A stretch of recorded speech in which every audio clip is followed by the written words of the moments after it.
नमस्कार दोस्तों, आपका स्वागत है। आज जो हम कहानी देखने वाले हैं दोस्तों, वो एक सच्ची कहानी है।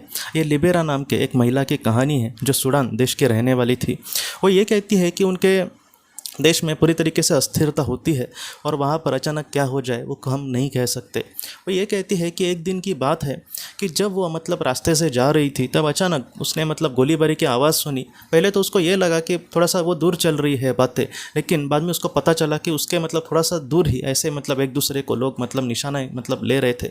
और ऐसे वक्त में वो ये कहती है कि मैं पीछे से ऐसे भागने लगी और अचानक वो ये कहती है कि मेरे पीठ पर मुझे कुछ महसूस हुआ, कुछ लगा। जैसे उसने कहा है कि जोर से मुझे पत्थर लगा, ऐसे मुझे लगा, लेकिन असली में उसको गोली लग रही थी, गोली लगी थी और उससे उसके शरीर से दोस्तों खून बह रहा था।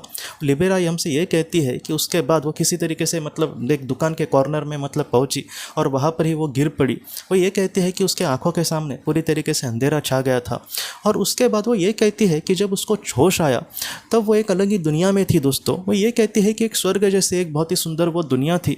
और लिबेरा हमसे हमसे ये कहती है दोस्तों कि उसके सामने से उसने कहीं न किसी एक आत्मा को आते हुए देखा। लिबेरा हमसे ये कहते हैं कि वो जो आत्मा थी उसको वो पहचान पाई, वो उसके चचेरे भाई की आत्मा थी। कुछ सालों पहले वो इस दुनिया से चला गया था।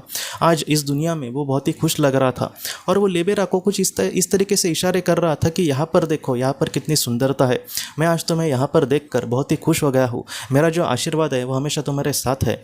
और उसने दोस्तों एक बात कही, उसने ये कहा है कि उसके चचेरे भाई ने उसको वहाँ पर एक बहुत ही सुंदर ऐसा गेट दिखाया। उस गेट के परे कुछ बातें होंगी, कुछ चीज़ें होंगी। वो उसको देख नहीं सकी, लेकिन उसके भाई ने वहाँ पर एक बहुत बड़ा सुनहरा ऐसे रंग का एक सुंदर ऐसा गेट था और उस गेट के परे क्या था, उसके भाई ने कहा कि अब ये तुम्हें शायद जानने नहीं मिलेगा, लेकिन यहाँ पर इतनी सुंदरता है, यहाँ पर हम मिल बांट कर बहुत ही अच्छे से खुशी से रहते हैं। हम यहाँ पर सच में बहुत खुश है। पृथ्वी का जो जीवन है, उसका जो दुख है, इसके यहाँ पर तुम ज़रा भी उसके बारे में सोच भी नहीं पाओगे, क्योंकि यहाँ पर बहुत ही शांति है। लेकिन कुछ हमारे जीवन में कुछ ऐसे पल आ जाते हैं कि जहाँ पर हमें संघर्ष करना बहुत ही ज़्यादा ज़रूरी होता है। तो ऐसे वक्त में हम ऐसे निचले बोलते हैं ना कि बहुत ही दुख भरी जीवन हमारे सामने आ सकते हैं। लेकिन तुम ज़रा भी चिंता मत करना, हमारा जो असली का घर है वो इस दुनिया में है। यहाँ पर जितनी सुंदरता दिखाई दे रही है, अंदर इससे भी ज़्यादा सुंदरता है। अंदर हम बहुत ही खुशी से ज़रूर एक साथ रहते हैं, लेकिन फ़िलहाल ये वक्त नहीं है तुम्हारा वहाँ पर आने का। तुम अपने जीवन में आगे बढ़ना। हमारा जो आशीर्वाद है, वहाँ पर और भी सारी आत्माएं हैं जो तुमसे सच्चा प्यार करती है लिबेरा। तो इस तरीके से उसके भाई ने उसको संदेश कहे और आखिर में उसने यही कहा कि ये वक्त है तुम्हें फिर से उस दुनिया में जाने का। जब वक्त आएगा तुम बहुत ही अच्छे से सारी चीज़ों को समझ पाओगी, लेकिन फ़िलहाल तुम फिर से पृथ्वी पर जाना।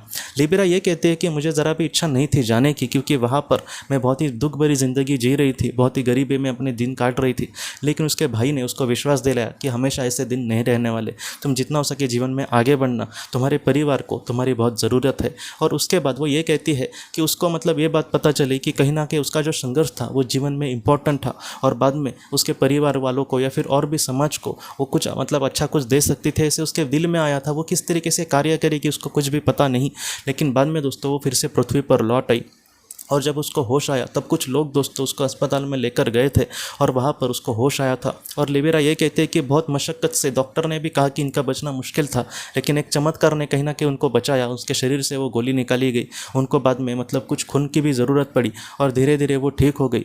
बाद में लिबेरा ये कहते हैं कि उसने बच्चों को पढ़ाना चालू किया जिन लोगों को अच्छे से शिक्षा नहीं मिलती। पर वो ये कहते हैं कि पहले वो हमेशा देश पर ब्लेम करती थी कि यहाँ के राजनीतिज्ञ के वजह से यहाँ पर सब कुछ ऐसी हालत है, सब कुछ बुरा हो रहा है। लेकिन बाद में उसने यही सोचा कि किसी को ब्लेम करने से, किसी को दोष देने से उसको कुछ भी नहीं मिलने वाला। मैं इसमें अपना कुछ किस तरीके से योगदान कर सकती हूँ, उसके बारे में उसने सोचा और बहुत ही अच्छे से आज वो अपना कार्य कर रही है। आज उसको समाज में बहुत ज़्यादा रुतबा है। अलग अलग उसके देश के अलग अलग राज्यों में उसको बुलाया जाता है मार्गदर्शन के लिए। वहाँ पर उसने वो ये कहते हैं कि 100 से ज़्यादा उसने छोटे छोटे स्कूल निकालने के लिए मदद की। हमेशा गवर्नमेंट के भरोसे ना रहो। अगर अच्छे बच्चे अगर पढ़ने आ रहे हैं तो उनको दिल से पढ़ाने की कोशिश करो। बहुत सारे शिक्षकों को उसने पढ़ाया, उनको अच्छे से मार्गदर्शन किया और आज जिस तरीके से वो बहुत ही अच्छा समाज में योगदान कर रही है दोस्तों, वो यही कहते हैं कि इसकी जो प्रेरणा है मेरे चचेरे भाई ने ही मुझे दी कि समाज में तुम्हारा कुछ बड़ा योगदान होना है। और इस तरीके से मुझे कहीं ना कहीं इससे प्रेरणा मिली। तो ऐसी जो बातें हैं दोस्तों, ये लिबेरा की जो कहानी है, सच में मुझे लगता है कि बहुत कुछ हमें सिखाती है। एक तो इस दुनिया दुनिया से जाने के बाद वहाँ पर बहुत ही शांति होगी, वहाँ पर एक सुनहरी ज़िंदगी होगी। लेकिन इसका मतलब ये नहीं है कि हम यहाँ से डायरेक्टली वहाँ पर जाए। अगर हम यहाँ पर अच्छा कर्म करेंगे तो वहाँ पर हमारी जो दुनिया होगी वो बहुत अच्छी हो सकती है, लेकिन उसके लिए यहाँ पर हमारा कर्तव्य को बहुत ही अच्छा करना महत्वपूर्ण है। पृथ्वी का जीवन ये दुख ही है दोस्तों, लेकिन इसमें भी अगर हम थोड़ा बहुत लिबेरा जैसा सोचते हैं कि सब दुख है लेकिन उसमें मैं थोड़ा सा अपना कुछ अच्छा योगदान करूं तो मैं भी सुखी रह सकता हूं और दूसरे को भी खुशियां दे सकता हूं, तो इस तरीके से अगर हम सोच रखते हैं तो हमारे जीवन का जो उद्देश्य है उसको हम बहुत ही अच्छे पूरा करके उस सुनहरी दुनिया में ज़रूर जा सकते हैं अपना कर्तव्य करके दोस्तों। तो दोस्तों हम अपने अगली वीडियो में मिलते हैं। आप अपने परिवार का ख्याल रखना। आपका बहुत बहुत धन्यवाद। ज़िंदगी की रोशनी ये एक कंसल्टेंसी है जो ऐसे लोगों को मदद करने की कोशिश करती है जिन्होंने किसी अपने को खोया है या फिर जो लोग अपने जीवन में बहुत ही ज़्यादा दुखी है। जो लोग इस संस्था के साथ जुड़ते हैं उन्हें पास्ट लाइफ रिग्रेशन की ऑडियोज़ भेजी जाएगी, जिससे घर बैठे वह पास्ट लाइफ रिग्रेशन का अभ्यास कर सकते हैं। और उन्हें 5 मेडिटेशन ध्यान की भी ऑडियोज़ भेजी जाएगी और इसके साथ साथ उन्हें PDF किताबें भेजी जाएंगी जो हिंदी और अंग्रेज़ी में है, जो मोबाइल पर या फिर लैपटॉप पर आप उसे पढ़ सकते हैं। और 10 ऑडियो बुक्स भी आपको भेजी जाएंगी। तो दोस्तों अगर आप इस संस्था के साथ जुड़ना चाहते हैं तो कृपया इस नंबर पे व्हाट्सएप मैसेज करें। आपका बहुत बहुत धन्यवाद।